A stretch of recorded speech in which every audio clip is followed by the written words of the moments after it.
Oke, halo, selamat datang di pemain ke-13. Hari ini gue mau bahas Chelsea lagi yang akhirnya kalah ya di musim ini, kalah buat pertama kali. Gue lupa ya di video ke berapa gitu. Video yang mana gitu gue sempat bilang ini Chelsea harus kalah nih sekali biar tahu apa? Biar tahu ininya, biar tahu sebenarnya weakness pointnya tuh di mana gitu. Kemarin-kemarin kan nggak terlalu kelihatan ya karena menang, karena lawannya juga nggak sepadan lah, bukan nggak sepadan apa ya, masih pinter lah mainnya gitu. Nah kemarin tuh sebenarnya lawan Spurs minggu lalu udah mulai kena tuh titik lemahnya di babak satu. Kalau lu inget lawan Spurs itu babak satu Chelsea kepres ya, nggak bisa keluar gitu. Walaupun sebenarnya nggak ada peluang besar juga sih buat Spurs, cuman lihat tengahnya Chelsea mulai agak kedodoran kemarin itu. Nah lawan City kemarin sih di live itu gue bilang mungkin bakal kayak final champions kali ini. Jadi City pegang bola tapi Chelsea sebenarnya yang dominan. Ternyata City ya nggak tahu, eagernessnya emang tinggi kali ya. Begitu sih, Pep juga kan penasaran pengen ngalahin Chelsea-nya Tuchel nih. Sampai ada statement kan dia ya pengen bangkit di musim ini, juara dan segala macam lah. Terutama masih penasaran buat ngalahin Chelsea gitu. Kita ke starting line up mana ya tadi, aku kesini sih.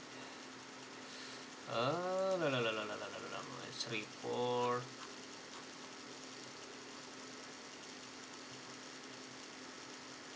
Ini match summary mana sih, match center. Nah oke, kita starting line up dulu nih. Chelsea main berubah di match ini, main 3-5-2. Kiper Mendy balik lagi, dia udah fit.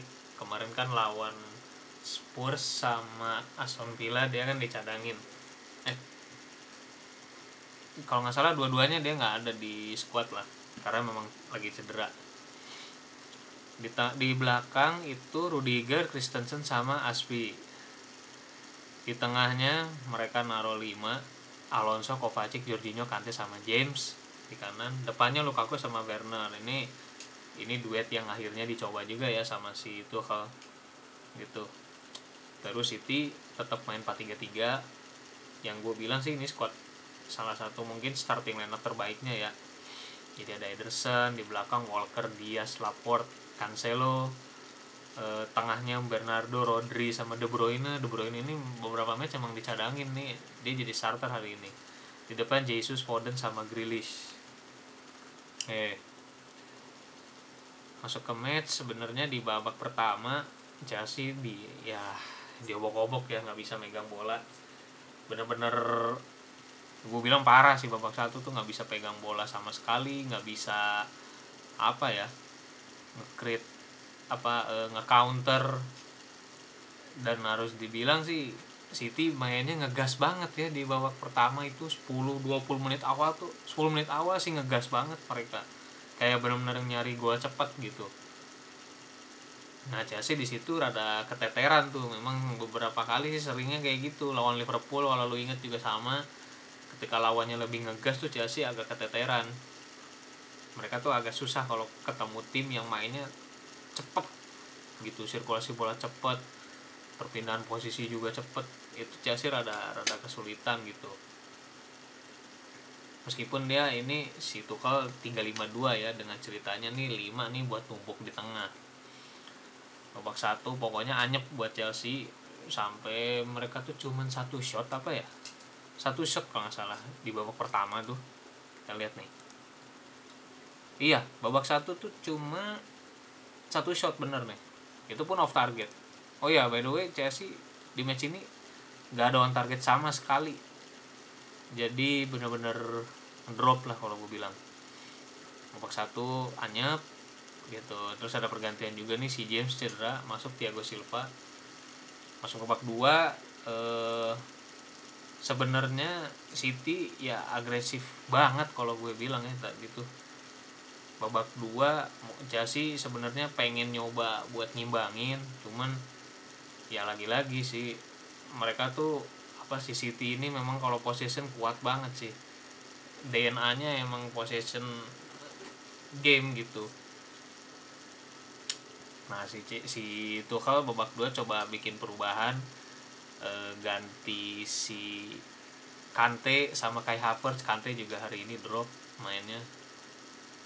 Mungkin niatnya biar balik lagi ke 3-4-3, biar di depan itu ada yang bisa hold bola selain Lukaku.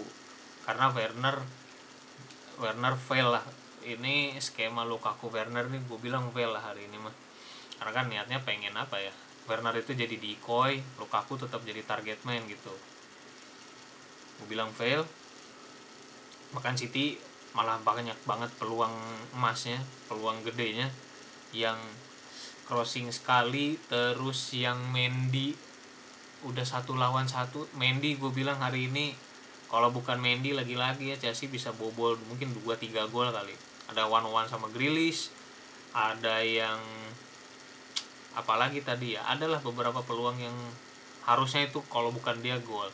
Sama yang goal line clearance si Thiago Silva nih hampir juga. Sampailah gol yang pertama, gue bilang nih golnya gol yang harusnya sih nggak gol ya. Yang gue bukan kesel sih, yang gue kecewa adalah itu kan sebelumnya Joao Cancelo kan ngasih trik lah mau nendang gak jadi, si Wernernya ini yang nutup langsung loncat nutup gitu. Jadi bener-bener langsung ibaratnya kalau tackle tuh sekali ambil gitu dan nggak kena. Nah sama ini juga tadi si Werner tuh langsung seolah-olah pengen ngeblok bola, ternyata Cancelo-nya ngetrik kotak ek lah kalau di game mah. Tendang ke depan kerumunan, ya Jesus memang lucknya dia sih kalau gue bilang ya, bisa posisi di situ, bisa hold bola dan ya tendang, yang penting ke gawang lah kasarnya. Deflected dan gol.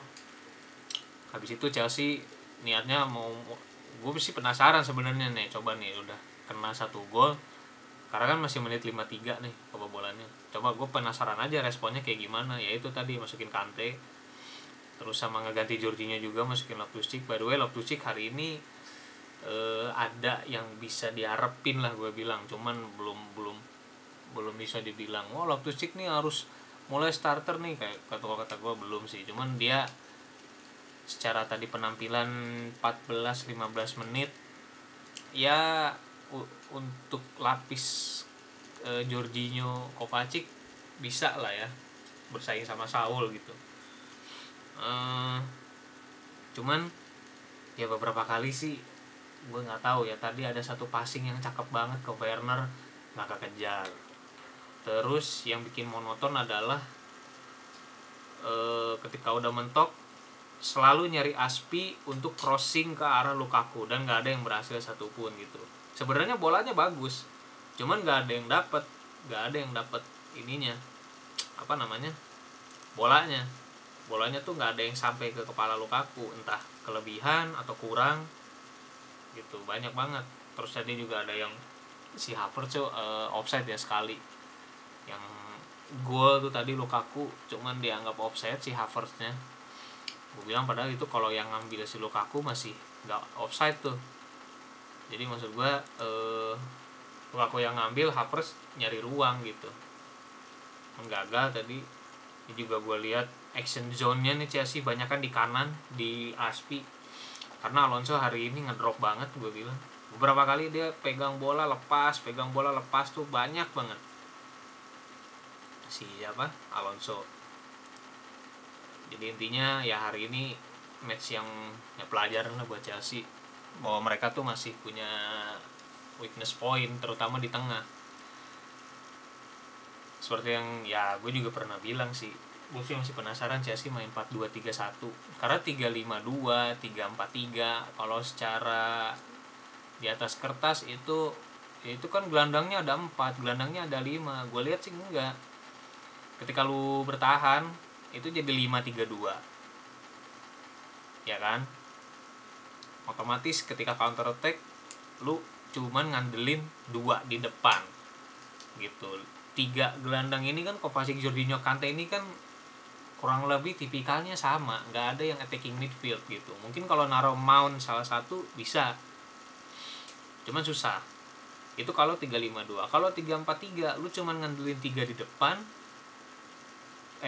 3-4-3 itu jadi 5-2-3 kalau lu lagi defense.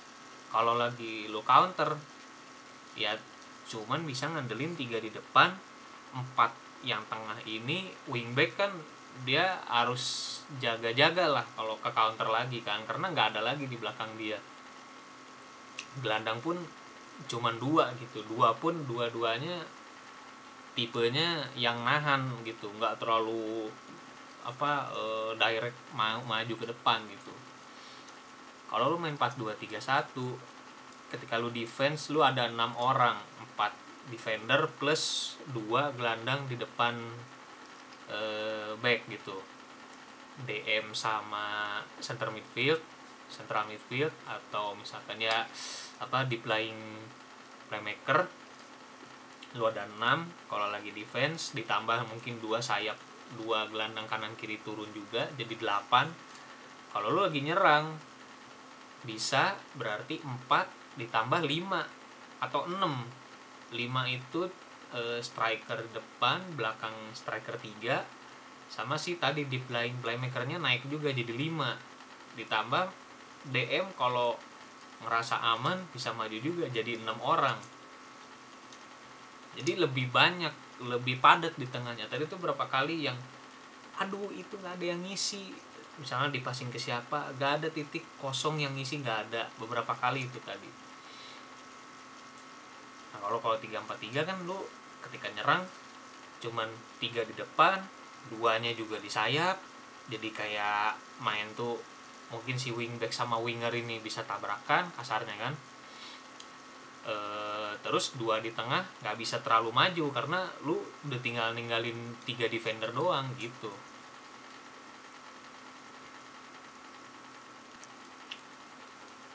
Nah kalau 4-2-3-1 kan pilihannya jadi lebih variatif. Fullback lu bisa naik juga, nyerang tuh jadi lebih banyak orang gitu yang naik. DM kan jadi bisa nahan nih dengan center back yang ngelebar. Kalau lagi nyerang center back ngelebar, DM-nya masuk ke tengah, jadi seolah-olah di belakang tetap 3. Yang nyerang ini jadi banyak gitu, jadi banyak pilihannya. Nah ini yang pengen gue lihat sih perubahannya. Cuman biasanya kalau baru satu match gini, apalagi lawan City plus gol juga deflected gitu. By the way Chelsea musim ini kebobolan 2, 1 penalti, 1 deflected. Jadi mungkin di next match nggak akan ada perubahan yang signifikan banget sih. Hanya lebih ke pemilihan pemain, mungkin Werner mungkin akan dia drop lagi situ karena masih nunggu Pulisic sembuh juga sebenarnya. Yang gue heran sih jarang banget dipakai, gue juga bingung sih.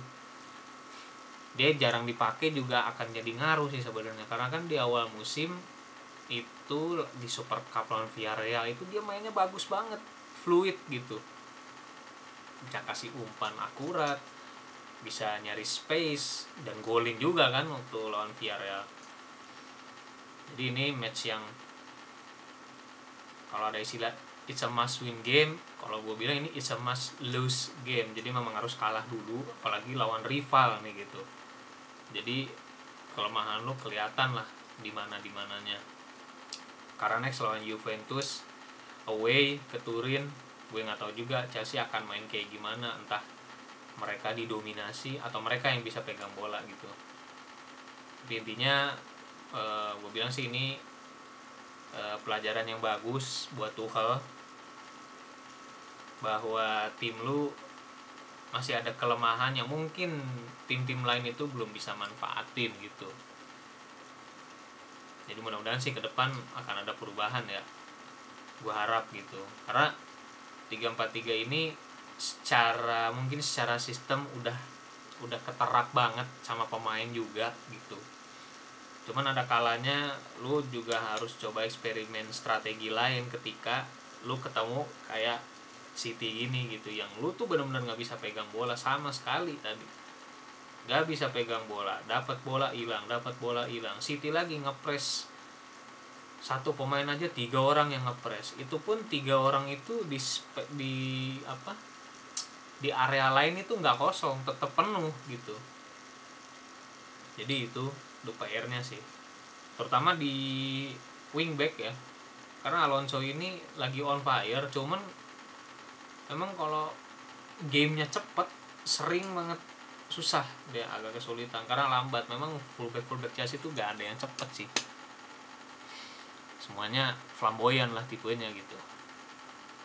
Jadi itu aja sih buat hari ini. Jadi Chelsea kalah, dan gue sebenarnya nggak protes gimana juga gitu, karena memang harus kalah. Gue sih pengen lihat Chelsea kalah gimana responnya, respon dalam arti nextnya menang tapi ada yang berubah nggak nih, atau tetap karena ini lawannya City aja jadi ya udah kalah lah, next mah mainnya kayak kemarin lagi aja gitu. Oke, paling itu aja nih, lumayan agak panjang nih 15 menitan, mana keringetan lagi. Oh iya, next yang live itu mungkin gue akan rutin sih tiap minggu gitu sama temen gue. Tapi yang review Chelsea ini akan selalu gue upload lah, kecuali mungkin kayak League Cup kemarin Aston Villa nggak gue bahas lah, itu mah ke satu pialanya juga piala ciki banget, terus lawannya juga Aston Villa dan menang adu penalti, jadi gue bilang nggak terlalu penting dibahas lah. Mungkin kalau dia bisa sampai final mungkin gue bahas. Oke, itu dulu deh buat hari ini ya.